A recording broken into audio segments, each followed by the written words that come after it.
Navbahor tumanidagi 2-sonli politexnikumda karyera kuni doirasida mehnat yarmarkasi tashkil etildi.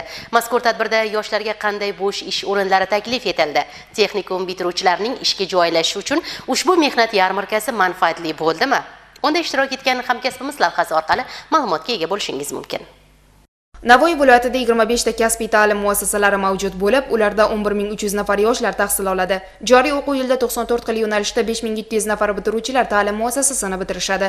Navbahor tumanida esa ularning soni 1300 nafar bo'lib, yoshlar bandligini ta'minlash hamda 2024-2025 o'quv yili bitiruvchilarini ishga taqsimlash maqsadida karyera kuni mehnat yarmarkasi tashkil etildi.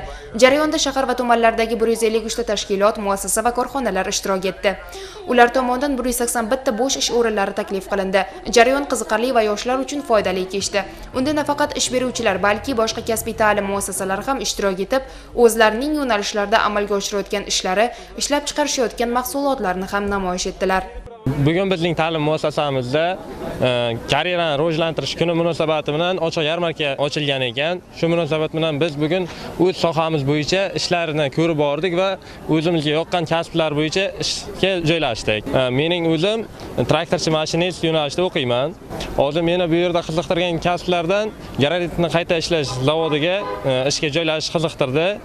U yerda bizning sohamiz bo'yicha apparaturalar mavjud. Shuning uchun biz u yerni qiziqish bildirib, o'sha yerga ishga joylashdik. Bu tadbir bizga yaxshi imkon bo'ldi.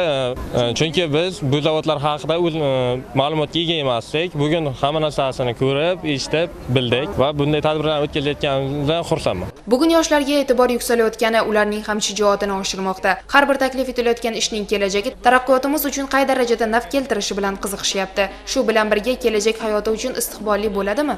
Shu kabi savollarga javob olishga harakat qildilar.